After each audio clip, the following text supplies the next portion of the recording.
Hello friends, DK knowledge channel में आपका बहुत बहुत स्वागत है। अगर आपने फर्स्ट टाइम विजिट किया है तो हमारे चैनल को जरूर सब्सक्राइब करें और इस वीडियो को भी अभी से लाइक कर दीजिए। तो आज की इस वीडियो में 5 बेस्ट म्यूचुअल फंड्स के बारे में डिस्कशन करूंगा जिनका पास्ट का रिकॉर्ड काफ़ी अच्छा रहा है और कंसिस्टेंसी के साथ में बहुत ही डिसेंट रिटर्न्स प्रोवाइड किए हैं। और मैंने अलग अलग कैटेगरी से फंड का सिलेक्शन किया है, चाहे मिड कैप हो, लार्ज कैप हो, स्मॉल कैप या फिर फ्लेक्सी कैप हो, क्योंकि दोस्तों हमारे पोर्टफोलियो का प्रॉपर डाइवर्सिफाई होना काफ़ी ज़्यादा इम्पोर्टेंट है। क्योंकि जब मिड कैप स्टॉक्स में करेक्शन आता है तब हमारे दूसरे फंड्स काम करेंगे और जब स्मॉल कैप नहीं चलेंगे तब लार्ज कैप चलेंगे। इसी कारण अपना सारा अमाउंट किसी एक फंड में इन्वेस्ट नहीं करना चाहिए। अगर किसी के पास में छोटी कैपिटल होती है, समझो कि 50,000 या 1 लाख, तब फिर कोई टेंशन नहीं होती, तब हम एक फंड में भी पैसा लगा सकते हैं।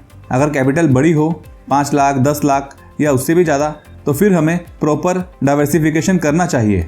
और दोस्तों म्यूचुअल फंड्स डायरेक्ट स्टॉक्स के कंपैरिजन में बहुत ही कम रिस्की होते हैं, क्योंकि यहाँ पर फंड मैनेजर पूरा काम करते हैं। चाहे रिसर्च हो, कंपनी का एनालिसिस हो, सब काम फंड मैनेजर देखते हैं और पोर्टफोलियो रीबैलेंस करते हैं टाइम टू टाइम। हमें कोई भी टेंशन लेने की ज़रूरत नहीं है, क्योंकि किसी भी कंपनी में डायरेक्ट इन्वेस्टमेंट करना काफ़ी ज़्यादा रिस्की हो सकता है, क्योंकि उसके लिए हमें काफ़ी ज़्यादा रिसर्च करना पड़ता है जो काफ़ी ज़्यादा टाइम कंज्यूमिंग होता है। और अगर कोई वर्किंग है तो उसके लिए तो ये और भी मुश्किल होता है। इसी कारण चाहे म्यूचुअल फंड्स हो या फिर ETF हो, ये हमारे लिए एक अच्छा इन्वेस्टमेंट ऑप्शन हो सकता है। चाहे हमें फ्यूचर के लिए सेविंग्स करनी हो या फिर अपने बच्चों के फ्यूचर के लिए सेविंग्स करनी हो या फिर किसी और कारण से, म्यूचुअल फंड्स के थ्रू स्लोली अच्छी वेल्थ बनाई जा सकती है, जिसमें रिस्क भी थोड़ा कम है और रिटर्न्स भी FD से तो कहीं ज़्यादा देखने को मिल जाते हैं। और अगर किसी के पास में लमसम अमाउंट नहीं है तो फिर वो SIP के थ्रू भी हर महीने 500 या 100 रुपीज़ से भी शुरुआत कर सकते हैं। तो चलिए अब बात करते हैं उन म्यूचुअल फंड्स के बारे में। फर्स्ट फंड देखें तो ये है Motilal Oswal mid cap fund direct growth. ये काफ़ी अच्छा फंड देखने को मिलेगा, जिसने पास्ट में काफ़ी बढ़िया रिटर्न्स प्रोवाइड करके दिए हैं और बहुत से स्मॉल कैप फंड्स को भी बीट किया है। पिछले एक साल में 61.14% के रिटर्न्स, जो बहुत ही शानदार रिटर्न्स हैं। 2 साल में 49.69%, 3 साल में 38.60%, 5 साल में 35.52% और 10 साल में 22.56% CAGR के हिसाब से रिटर्न्स दिए हैं। मतलब 3 लाख का अमाउंट इस फंड ने 23 लाख का कर दिया है पिछले 10 सालों में, जो कि काफ़ी बढ़िया रिटर्न्स है। और अपने सिमिलर फंड्स को इस फंड ने अच्छे से बीट किया है, जिससे मालूम होता है कि इस फंड के मैनेजर ने काफ़ी अच्छा काम किया है। इस फंड का NAV अभी 130 पर देखने को मिलेगा, जिसमें लास्ट सेशन में 0.26% की गिरावट देखने को मिली थी। इसका फंड साइज 22,897.62 करोड़ का है और एक्सपेंस रेशियो इसकी 0.57% की है, जो कि अपने कैटेगरी एवरेज से कम है। दोस्तों एक्सपेंस रेशियो जितना कम होगा उतना ही ज़्यादा अच्छा होगा। हो सके तो उसी फंड को सेलेक्ट कीजिए जिसका एक्सपेंस रेशियो 1% से कम हो। उसके अलावा अगर हम इस फंड का एलोकेशन देखें तो इस फंड में टोटल 27 स्टॉक्स देखने को मिल जाएंगे। लार्ज कैप में 10.59% है, मिड कैप में 12.71% और स्मॉल कैप में 20.9% और अदर में 55.18% का एलोकेशन है। उसके अलावा इस फंड की 5 स्टार रेटिंग है, जिसमें 500 रुपीज़ से मिनिमम SIP शुरू की जा सकती है। दोस्तों अभी इस फंड की वैल्यूएशन थोड़ी ज़्यादा देखने को मिल जाएगी। इस फंड का PE अभी 70.62 पर है, तो वैल्यूएशन अभी इसकी ज़्यादा है। प्राइस टू बुक रेशियो भी 7.28 का है और अभी ये फंड अपने ऑल टाइम हाई के पास ही है। तो अगर इसमें SIP करनी है तो फिर कोई भी लेवल्स पर इसमें SIP की जा सकती है, लेकिन अगर किसी को इसमें लमसम अमाउंट इन्वेस्ट करना है तो फिर इस तरह के करेक्शन पर लमसम के बारे में सोचना चाहिए और ऑल टाइम हाई पर लमसम इन्वेस्टमेंट हमें अवॉइड करना चाहिए। दोस्तों इस फंड का अगर सेक्टर एलोकेशन देखें तो सबसे ज़्यादा एलोकेशन इसका टेक्नोलॉजी में देखने को मिलेगा, जो कि 19.4% का है, followed by services, automobile, capital goods, consumer, discretionary, others and financial. Next mutual fund की बात करें तो ये है Parag Parikh flexi cap fund direct growth. ये एक one of the popular fund है, जिसने पास्ट में बहुत ही डिसेंट परफॉर्म किया है और काफ़ी अच्छे रिटर्न्स बनाकर दिए हैं। इस फंड को काफ़ी अच्छी तरह से मैनेज किया गया है राजीव ठक्कर जी ने, जो कि इस फंड को मैनेज करते हैं और इन्हें मोर देन 10 ईयर्स का एक्सपीरियंस है, जो chartered accountant, cost accountant, CFA and CFP है। Parag Parikh flexi cap fund के अंदर टोटल 64 स्टॉक्स हैं, जिसमें लार्ज कैप में 49.29% का एलोकेशन है, मिड कैप में 2.47%, स्मॉल कैप में 5% और अदर में 20.59% का एलोकेशन है और फॉरेन इक्विटी होल्डिंग्स भी इसमें 12.50% की है, जो कि अच्छा डाइवर्सिफिकेशन इसमें किया गया है।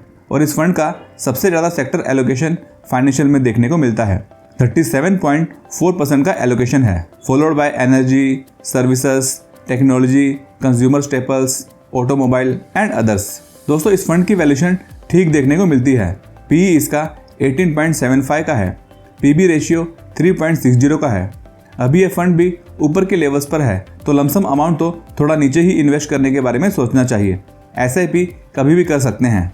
उसके अलावा इसके रिटर्न्स की बात करें तो इस फंड ने 1 से 10 सालों में बहुत ही स्टेबल और बढ़िया रिटर्न्स दिए हैं, जो अपने कैटेगरी एवरेज से अच्छे रिटर्न्स दिख रहे हैं। अभी इस फंड की खासियत ये है कि इसमें large cap, mid cap, small cap और फॉरेन इक्विटी होल्डिंग्स है। तो अगर कभी लार्ज कैप, मिड कैप या स्मॉल कैप कंपनीज में करेक्शन आता है तो इस फंड में ज़्यादा असर देखने को नहीं मिलेगा। अभी नेक्स्ट फंड दोस्तों स्मॉल कैप कैटेगरी से सिलेक्ट किया है, जिसका नाम है Canara Robeco small cap fund direct plan growth. ये एक एक्सेलेंट फंड है जिसका NAV अभी 44.29 पर देखने को मिलेगा। फंड साइज इसका 12,451.67 करोड़ का है और एक्सपेंस रेशियो 0.47% है, अपने कैटेगरी एवरेज से कम है। दोस्तों इस फंड के भी रिटर्न्स काफ़ी अच्छे देखने को मिलेंगे। 1 साल में 28.89%, 3 साल में 24.31%, 5 साल में 35.92% के रिटर्न्स दिए हैं। 3 टाइम्स से ज़्यादा पैसा कर दिया है इस फंड ने 5 सालों में।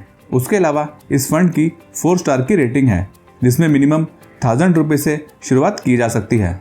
दोस्तों अगर इसके पिछले 6 महीने का चार्ट देखें तो इस फंड में काफ़ी टाइम अच्छी अपॉर्चुनिटी देखने को मिली है। 1, 2, 3, 4 और 5 टाइम्स इस फंड में अच्छी अपॉर्चुनिटी थी लमसम में इन्वेस्ट करने की। और अभी पिछले कुछ दिनों से मार्केट डाउन चल रहा है, तो ये फंड फिर से थोड़ा नीचे आ गया है।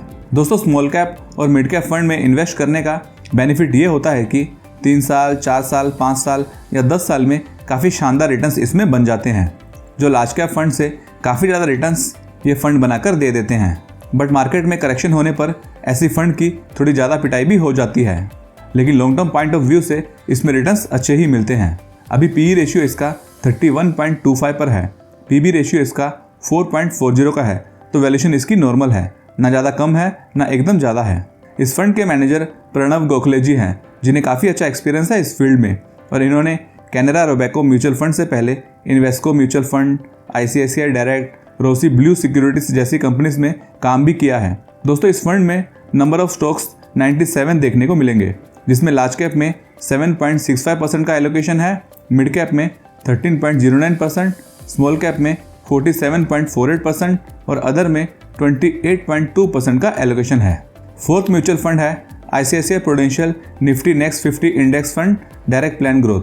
अभी दोस्तों जो नेक्स्ट 50 का फंड है, इस फंड का अगर हम निफ्टी 50 से कंपैरिजन करें तो इस फंड ने पिछले 1 साल में 35.26% के रिटर्न्स दिए हैं और निफ्टी 50 ने 16.63%। 2 साल में इस फंड ने 26.18% CAGR के रिटर्न्स दिए हैं और निफ्टी 50 ने 17.61% के रिटर्न्स। और भी दोस्तों पिछले 10 सालों में नेक्स्ट 50 कंपनीज ने निफ्टी 50 से बढ़िया रिटर्न्स दिए हैं। इसी कारण मैंने इस फंड को सेलेक्ट किया है। अब ये फंड ठीक वैल्यूएशन पर आ चुका है। अपनी ऊपरी लेवल से ये फंड 11% तक करेक्ट हो गया है, जो कि इसमें अच्छी अपॉर्चुनिटी दिख रही है। PE रेशियो इसका अभी 25 पर है और PB रेशियो 3.70 का है। उसके अलावा इस फंड का NAV अभी 63.49 पर चल रहा है। रेटिंग इसकी 3 स्टार की है और मिनिमम SIP इस फंड में 100 रुपीज़ से शुरू की जा सकती है और फंड साइज इसका 7,183.72 करोड़ का है। बात करें एक्सपेंस रेशियो की तो 0.31% इसका एक्सपेंस रेशियो है और इस फंड में दोस्तों सबसे ज़्यादा वेटेज फाइनेंशियल सेक्टर का है। 18.5% का एलोकेशन है, followed by capital goods, services, energy, others, consumer staples, health care, automobile, construction and metals and mining. Next fund हमने सेलेक्ट किया है quant momentum fund direct plan growth. इस फंड के अंदर मोमेंटम कंपनीज देखने को मिल जाएगी, जिसने पिछले 3-4 महीनों से काफ़ी अच्छा परफॉर्म किया है। दोस्तों इस फंड में काफ़ी ज़्यादा करेक्शन हो चुकी है और काफ़ी अच्छी इन्वेस्टिंग अपॉर्चुनिटी इसमें बन रही है। इस फंड को मार्केट में आए ज़्यादा टाइम नहीं हुआ है। नवंबर 2023 में ये फंड आया था, जो कि 1 साल के पास ही हुआ है और 38% के बढ़िया रिटर्न्स ये फंड दे चुका है। इस फंड का NAV अभी 14.22 पर चल रहा है और फंड साइज इसका 2324.38 करोड़ का है और एक्सपेंस रेशियो 0.75% का देखने को मिलेगा। उसके अलावा इस फंड में टोटल 26 स्टॉक्स अवेलेबल है, जिसमें लार्ज कैप में 65.6% का एलोकेशन है, मिड कैप में 16.34%, स्मॉल कैप में 1.9% और अदर में 15.41% का एलोकेशन है। और दोस्तों, इस फंड में लमसम और SIP दोनों इन्वेस्टमेंट ऑप्शंस अवेलेबल है। SIP इसमें मिनिमम 1000 रुपीज़ से शुरू की जा सकती है। उसके अलावा क्यूएंड मोमेंटम फंड डायरेक्ट ग्रोथ में energy, construction, financial, insurance, consumer staples, services, health care और अदर्स में सेक्टर एलोकेशन है और सबसे ज़्यादा वेटेज इसका 16.7% का एनर्जी सेक्टर में है। PE रेशियो इसका 23.71 पर है और प्राइस टू बुक रेशियो 3.29 पर है, तो वैल्यूशन अभी इसकी नॉर्मल है। तो दोस्तों, इस फंड में हमने mid cap, small cap, flexi cap, momentum और नेक्स्ट 50 फंड को कवर किया है। दोस्तों, म्यूचुअल फंड्स को कंसीडर करने से हमारी काफ़ी टेंशन्स भी कम हो जाती है, क्योंकि इसमें हमारा सारा काम फंड मैनेजर करते हैं। हमें बस अपना पोर्टफोलियो ग्रो होते हुए देखना है। दोस्तों, इस वीडियो को लाइक करना ना भूलें और भी न्यू वीडियोज़ के लिए आप हमारे चैनल को भी सब्सक्राइब कर दीजिए। Thank you.